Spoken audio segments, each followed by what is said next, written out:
예수님의 길 두 번째 시간, 하나님 나라를 전한 갈릴리라는 제목으로 함께 말씀을 나누겠습니다. 이 성경의 갈릴리 지역은 여러 가지 다른 표현으로 같은 곳을 말하는데요.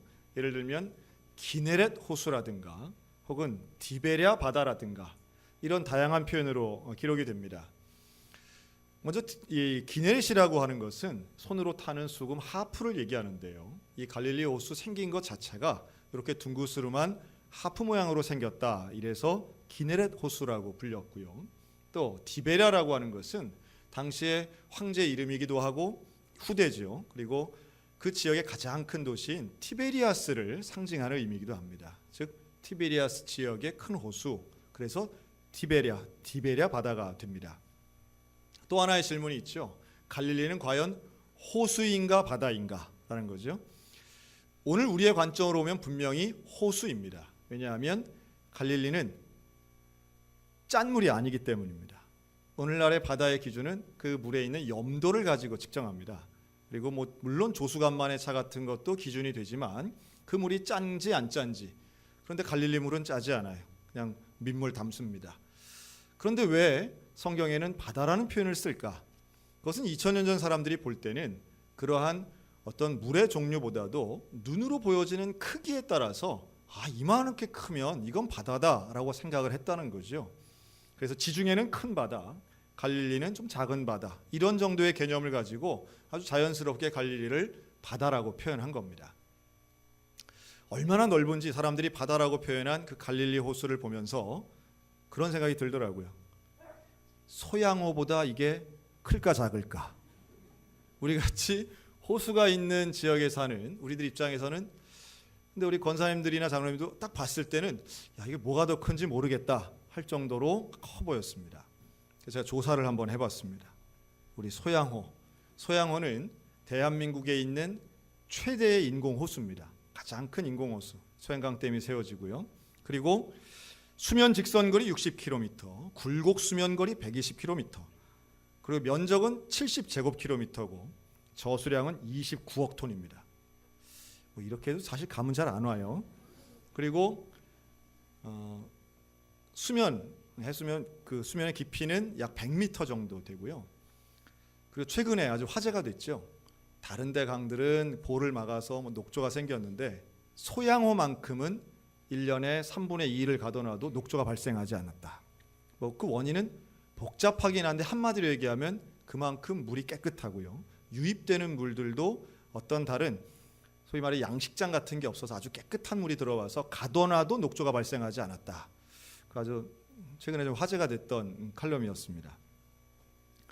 그런데 그러면 과연 갈릴리는 얼마나냐?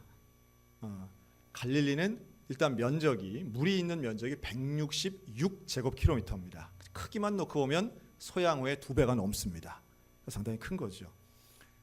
그리고 그 안에는 다양한 어종의 물고기들이 있습니다. 그래서 갈릴리는 물이 풍부하고 사람들이 어업이나 농업에 용이한 살기 좋은 곳이 바로 이 갈릴리입니다. 그런데 살기는 좋은데 당시의 유대인들에게 갈릴리는 어떤 대접을 받았는가라고 하면 좀 무시당하는 지역이었다라는 거예요. 당연히 이스라엘의 중심지는 남쪽이었습니다. 왜 남쪽이었을까요? 거기에 예루살렘이 있었기 때문입니다. 예루살렘은 곧 경제, 정치, 종교의 중심지였고 북쪽으로 올라갈수록 사람들이 가장 무시하던 사마리아, 또 그 근처에 있던 이 갈릴리는 사람들에게 살기는 좋은데 그렇게 인정받지 못하던 지역이다. 이렇게 보면 좋습니다. 제가 그런 생각을 한번 해봤습니다. 살기는 좋은데 중심이 되지 못한 도시, 우리 강원도 아닌가 하는 생각을 했어요. 강원도는 공기 좋고 물 맑고 정말 살기 좋은데 삼국시대 이전도 그렇고 도읍이 돼본 적이 별로 없는 곳. 기분 나쁘게 들리실지 모르겠으나 그러나 우리에게 위로가 되는 것은 그곳에 예수님이 오신 줄로 믿습니다. 예수님이 어린 시절 사셨던 나사렛도 갈릴리에서 그렇게 멀지 않습니다. 그런데 그런 말을 하죠. 나사렛에 무슨 선한 게 나겠느냐. 막 이렇게 무시당하잖아요. 그러니까 예수님이 사셨던 곳, 주로 활동하셨던 곳이 사람들에게 그렇게 인정받고, 야 그래 그런 동네에서 그 좋은 동네에서 인재가 나지 이런 게 아니었다는 거예요. 사람들로부터 무시당하는 변방이었지만 그러나 예수님은 그곳에서 제자들을 부르시고 그곳에서 대부분의 공생의 사역을 이 갈릴리 지역에서 하셨다라고 하는 겁니다. 오늘 그 부분을 좀 살펴볼 텐데요. 먼저 예수님은 이 갈릴리 해변을 다니시면서 제자들을 부르십니다. 오늘 본문에 보면 시몬, 안드레, 야고보, 요한 등 이 중요한 제자들을 부르시는 장면이 나와요. 이들의 직업은 공통적이었습니다. 어부였습니다.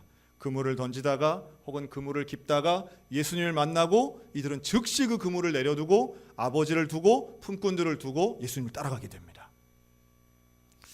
자, 우리가 좀 오해하던 것이 몇 가지 있습니다. 먼저 이 어부들, 이 제자들은요, 당시에 갈릴리에 사는 사람들 중에 가장 가난한 사람들이었을까요? 아니면 먹고 살만한 사람들이었을까요? 어부는요, 분명히 힘든 일이면 분명합니다. 그러나 우리가 이제 하도 좀 그런 생각들을 많이 해요. 예를 들면 베드로 같은 경우에, 베드로는 어떤 사람이냐? 우리가 갖고 있는 선입관이 있습니다. 베드로는 무식하고, 베드로는 가난하고, 베드로는 성격 급해서 항상 실수가 많은 사람. 근데 생각해 보면 베드로나 안드레나 예수님을 즉시로 따르는 결단력이 있는 사람이고요. 또 하나, 베드로가 가난한 사람 아니었습니다. 왜냐하면 갈릴리에 있는 가버나움이라는 동네에 가면 유명한 베드로의 집이 있습니다. 근데 그 베드로 집이요, 가버나움에서 눈으로 볼 때 제일 큰 집이에요. 장모의 열병을 예수님이 고쳐주시지 않습니까? 장모와 함께 살았던 거죠. 근데 그 집이 가장 좋은 집, 가장 큰 집처럼 보이는 거예요. 그래서 베드로는 사실은 자기 배가 있고 자기 그물이 있고, 또 어업은, 낚시와 이 어부는 좀 다르죠. 낚시는 혼자 할 수 있지만 배를 타고 나가서 물고기 잡는 건 여럿이 함께 해야 됩니다. 그래서 배가 있다 혹은 거기에 이런 품꾼이 있다라고 하는 것은 그래도 경제력이 있는 걸 의미하죠. 1986년도에 이 갈릴리 호수가 한번 완전히 마른 적이 있었습니다. 가뭄이 있었죠. 그래서 물이 다 빠진 거예요. 없는 거예요, 물이. 근데 그 없는데 어부들이 뭘 발견했냐면 그 진흙 밑에서 배를 한 척 발견합니다. 근데 이 배가 2000년 된 배예요. 그러니까 예수님 시대 때 타고 다닌 배. 어마어마한 발견을 한 거죠. 그 원형 그대로 보존된 배가 그 배 밑바닥에, 그 호수 밑바닥에 가라앉아 있었던 겁니다. 그걸 그 문화재청에서 얘기해서 고고학자들이 달겨들어서 그거를 몇 개월 동안, 다시 물이 차면 또 어려우니까, 그래서 그걸 전 국민적 관심사 속에 그걸 발굴해냈습니다. 그리고 그걸 지금 박물관에 보관해 놨는데요. 그 배의 길이가 12m예요. 그러니까 그 배가 제법 큰 거죠. 12m 같으면 여러 사람이 필요하고 물고기도 싣고 노를 저을 수 있는 이 강단 위보다 더 큰 배입니다. 그러니까 그런 배를 타고 어부의 일을 했으면 그 사람은 가난한 사람이라고 볼 수 없는 거죠. 그리고 이 풍부한 어종을 가지고 경제 생활을 했을 거라는 겁니다.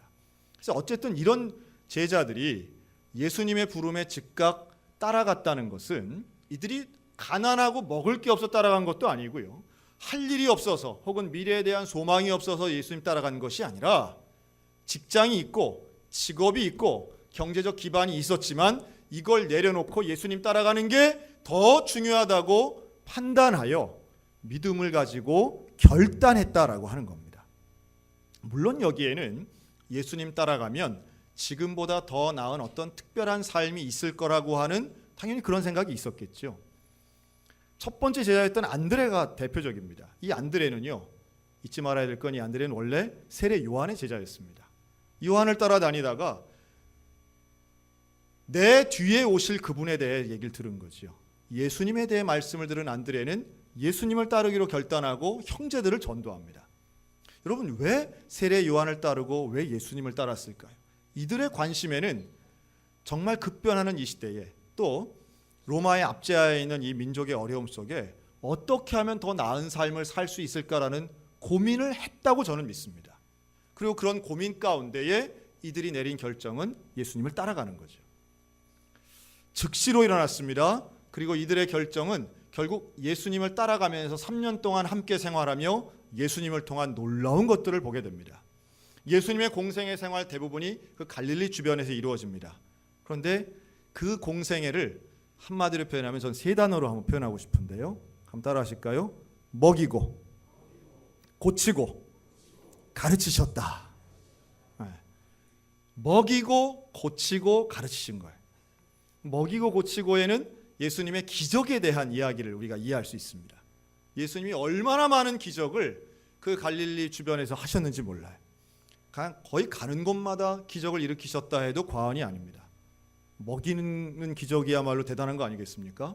오병이어, 어린이의 도시락 하나를 가지고 그 수천 명 수만 명을 먹이신 거예요. 그런데 저는 그 오병이어의 이야기, 이걸 볼 때 그런 생각이 듭니다. 이 사람들 다 어디서 왔을까? 어디서 이렇게 많은 사람들이 왔을까? 성인 남성만 5천 명 먹었다고 하지 않습니까? 그러면 아이들, 어린이들, 여자들 다 하면 뭐 한 몇만 명 모인 거예요. 한 2만 명만 잡아도요. 물론 멀리서도 소문 듣고 온 사람들이 있었지만 대부분의 이 갈릴리 지역 사람들이 더 많았겠죠. 그런데 이 사람들이 갑자기 뭐 배가 여러 척 있어 다 타고 넘어오는 것도 아니고 호수기 때문에 이곳에 오기 위해선 두 가지 방법이 있습니다. 배를 타고 오거나 아니면 둘러서 오거나. 그렇게 둘러서 올 때 6시간, 7시간 걸려 걸어오는 거예요. 먼 데에서도 오는 거예요. 갈릴리 그 주변에 당시에 살았던 사람이 채 4만 명이 되지 않습니다. 그런데 5천 명 넘는 1만 명, 2만 명의 사람들이 모여서 오병이어의 기적을 경험했다. 어마어마한 사건인 거예요. 여러분, 거기 중에 심심해서 온 사람들 그렇게 많지 않습니다. 그 먼 길을 걸어서 힘들게 걸어서 그것도 자기가 해야 할 일도 다 내려놓고 집에도 뭐 가축도 직장도 다 내려놓고 그 온 사람들의 마음이 어땠겠느냐는 거예요. 정확하게는 모르지만 거기 가면 뭔가 있을 거라고 하는 그런 기대감, 그리고 거기 가면 뭔가 내 문제가 해결될 거라고 하는 그런 소망함, 이런 거 가지고 모였지 않았겠느냐는 거예요. 저는 오늘 이 시간에도 비슷하다고 믿습니다. 이 예배당에 오신 우리 교인들 중에 저는 그냥 온 사람들, 갈 데 없어서 심심하니까 교회나 한번 가볼까, 이런 분은 전 거의 없다고 봐요. 다 내 인생의 어려움과 답답함과 막막함이 있는데 예수님 앞에 나아가서, 하나님 앞에 나아가서 기도하고 응답받고 또 예배드리는 그 감격을 누리고 하나님이 주시는 은혜 받기 위해서 그 어려운 순간순간들, 정말 바쁘고 여유 없는 시간들 가운데에 이 시간을 따로 떼어 발걸음을 이곳으로 옮긴 우리에게 하나님의 은혜가 임할 줄로 믿습니다. 여러분, 기적은요, 모이는 데서부터 시작되는 것 같아요. 모이는다라고 하는 건 정말 놀라운 기적입니다. 이 같은 시간에 이 바쁜 현대인의 일정을 다 내려놓고 이렇게 모인다는 것 자체만으로도 정말 놀라운 일 아니겠습니까? 그 가운데 예수님이 기적을 베풀어 주세요. 사실 예수님은 이 병자들을 많이 고치시죠. 손 마른 사람 고치기도 하고요. 배 타고 갈릴리 호수를 건너가서 거라사라는 지역 가면 그 귀신 들린 사람을 고치기도 합니다. 또 친구들이 지붕을 뚫고 내렸더니 중풍병자를 고쳐주시기도 합니다. 안식일날 손 마른 사람을 고쳐주시기도 해요. 온갖 병자들을 고쳐주시는데 여러분, 예수님은 결코 의사는 아니십니다. 예수님은 병든 자를 고치시려고만 이 땅에 오신 분은 아니에요. 그런데 왜 그렇게 병자를 고치시고 왜 그렇게 음식을 주면서 사람들을 먹이셨을까? 저는 이유는 하나라고 봅니다. 모인 사람 한 사람 한 사람을 사랑하시기 때문인 줄로 믿습니다. 사랑 아닌데 그 사랑하는 한 영혼들이 문제가 있는 거예요. 문제가 보이는 거예요. 예수님은 최선을 다해서 그 문제를 해결해 주셨다라고 하는 겁니다. 여러분, 오늘도 누가 될지는 모르겠으나 저는 여기에 오신 분들 중에 누군가는 문제를 해결받고 돌아갈 수 있다고 믿습니다. 누군가는 상한 심령의 용기를 얻고 누군가는 막막한 인생의 소망을 가지고 새 힘을 가지고 이 예배당 나갈 때는 하나님 바라보며 주님의 손 붙잡고 힘을 내어 능력 가운데 걸어갈 수 있는 줄로 믿습니다. 저는 할 수만 있다면 제게 있는 능력은 아니지만 우리 주님 은혜 주셔서 이 가운데 있는 아프고 외롭고 괴로운 분들 고침받으시기를 주님의 이름으로 축원합니다. 나음 입으시기를 주님의 이름으로 축복합니다. 우리에게 필요한 것이 무엇인가 주님은 알고 계세요. 그 아시는 주님 앞에 나왔다는 것만으로도 우리 주님은 참 긍휼히 여겨주시는 분이라고 하는 겁니다. 어떤 분들은 기복신앙에 대해서 비판하실 때가 있습니다. 기복신앙에 문제가 있다는 거죠.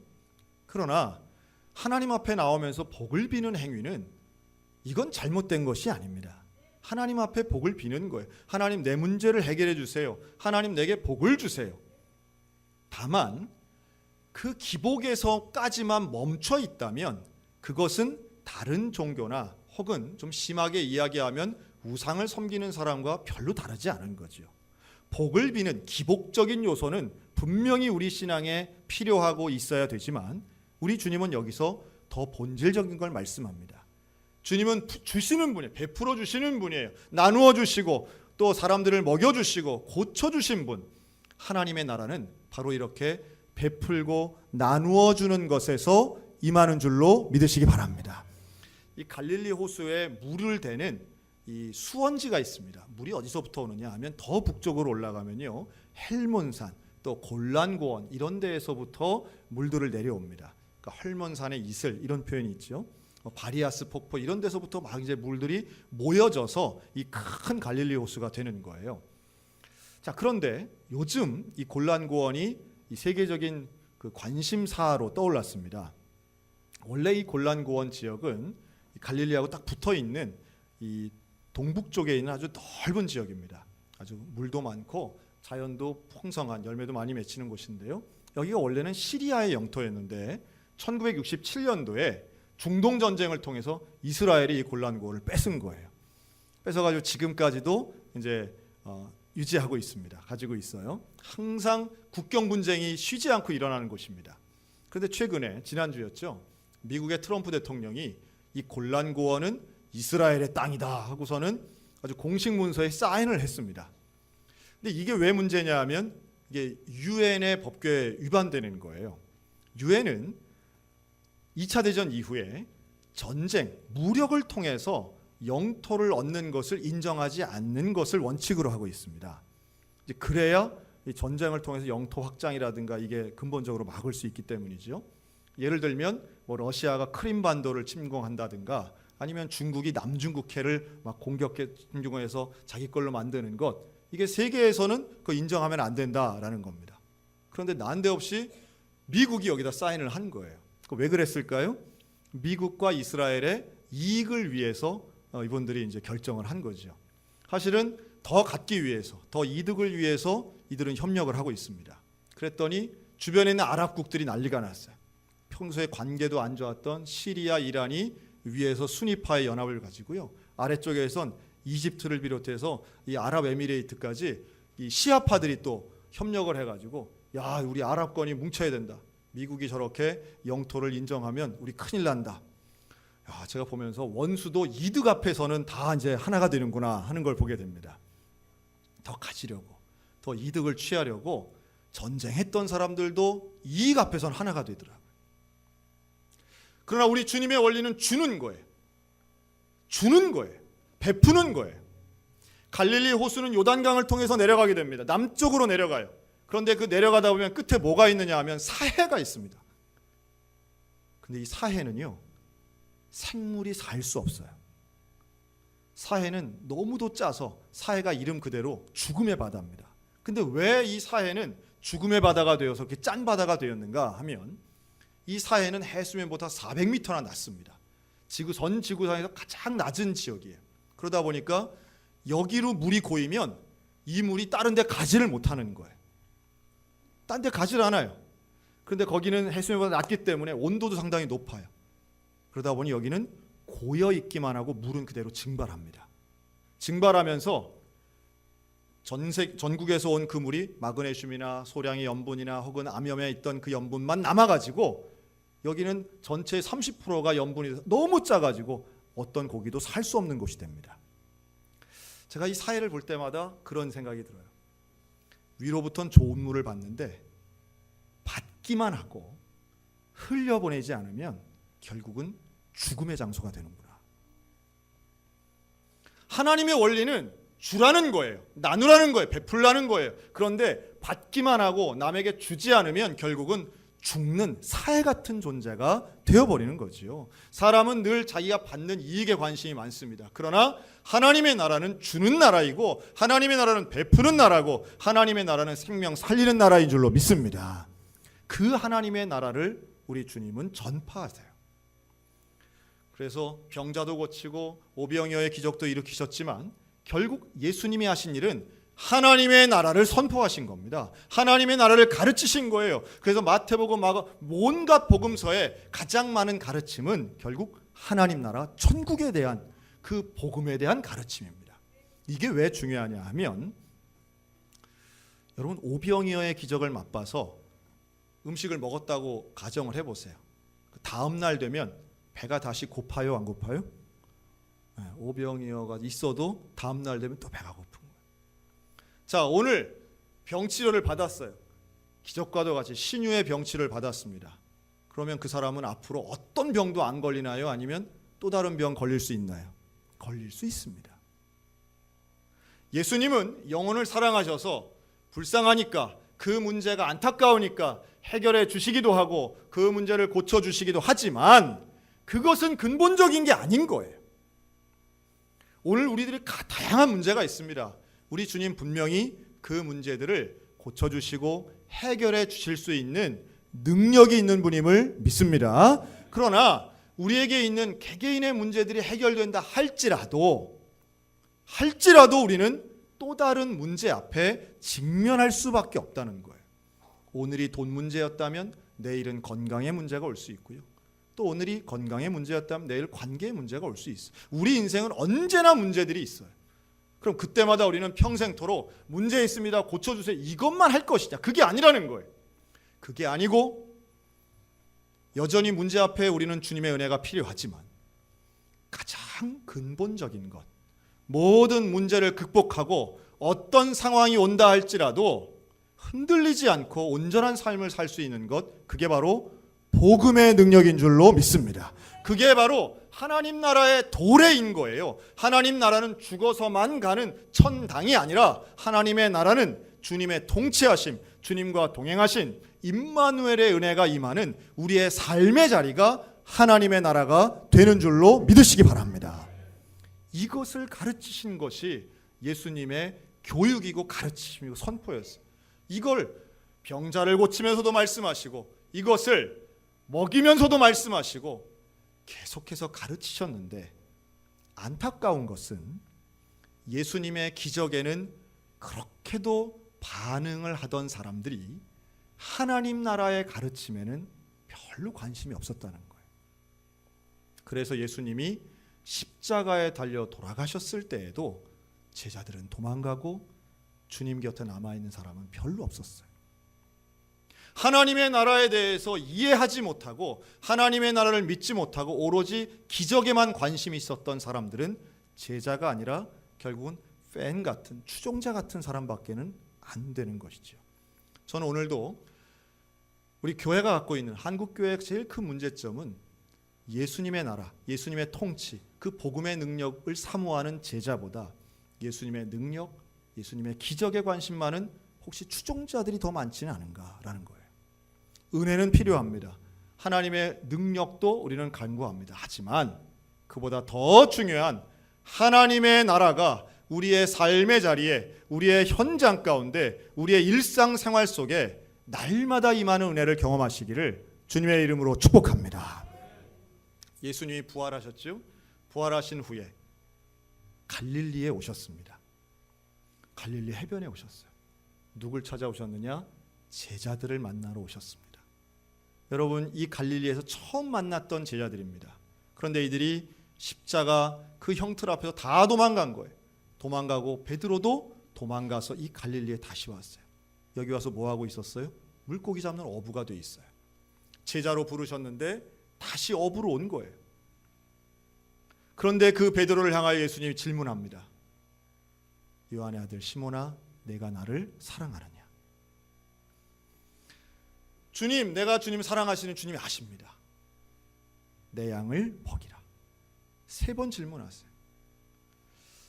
그때 예수님이 이 질문하실 때 성경 전체를 통틀어서 예수님이 딱 특별하게 한 행동이 하나 있으십니다. 뭐냐 하면 직접 조반을 차리신 일이었어요. 예수님이 밥을 차리신 거예요. 떡을 구우셨어요. 그 떡을 구워서 제자들을 먹이셨어요. 스승을 배반한 제자는 민망했으나 예수님이 차려주신 그 밥을 먹으면서 예수님 앞에 사랑을 고백합니다. 저는 그 장면이 얼마나 놀라운 장면인지 읽을 때마다 감동이고요. 특별히 바로 그 장소, 예수님이 조반을 차리셨다라고 하는 그 바위 위에, 갈릴리 해변에 있습니다. 그 바위 위에 교회를 지어놨어요. 그 교회가 오늘날 베드로 수익권 교회, 베드로 새사명 교회로 알려져 있는 교회입니다. 그 바위가 그 바위인지 저 바위인지는 확실치는 않으나 그 바위라고 믿고 이제 지어놓은 거죠. 상당히 그 의미가 얼마나 감동스러웠는지 몰라요. 갔던 여러 기념교회 중에 바로 그 교회, 그 자리, 예수님은 나를 배반하고 떠난 그 제자를 다시 찾아오셔서 다른 곳에 가지 않고 헤롯 왕에게도 가지 않고 빌라도 총독에게 찾아가지 않고 내가 봐라, 내가 이렇게 다시 살아나지 않았냐라고 하고 자기의 능력을 과시하는 곳에 가지 않으시고 나를 배반하여 떠난 그 제자를 찾아가셔서 다시 한번 하나님 나라 복음을 주신 줄로 믿습니다. 오늘 우리들에게도 마찬가지. 우리의 신앙생활은 계속되는 실수와 실패가 반복인 것 같습니다. 어느 때는 정말 하나님의 백성답게 거룩하게 살아갈 자신이 막 있다가도 어느 순간은 정말 하나님 피해서 도망가고 싶은 부끄러운 순간도 얼마나 많은지 몰라요. 그런데요, 우리 주님은 일관되게 끈질기게 우리를 용납하시고 우리와 함께 하시고 우리를 찾아오시는 줄로 믿습니다. 오늘도 그 찾아오시는 주님이 우리를 붙드시고 우리 가운데 약속하시는데 우리와 함께 하시는 줄로 믿습니다. 예수님을 처음 만났던 곳 그 갈릴리, 예수님의 기적을 보았던 곳 그 갈릴리, 베풀어 주시고 고쳐주시고 먹여주셨던 그 현장 갈릴리, 그러나 예수님을 떠나서 배반해서 돌아온 패배자요 실패자였던 그곳에 다시 찾아오신 그 갈릴리. 여러분, 오늘 우리 교회가, 우리의 삶의 자리가 이 시간 임마누엘 하신, 나와 함께 하시는 그 주님 만나는 이 시대의 또 다른 영적 갈릴리가 되시기를 축원합니다. 주님의 손 붙잡으시기 바랍니다. 나를 다시 한번 일깨워 주시고 나에게 새 힘 주시고 새 사명 주시는 그 주님의 손 붙잡고 오늘도 거룩하게 나아가는 주님의 제자들, 주의 백성들 다 되시기를 우리 주님의 이름으로 축원합니다. 아멘.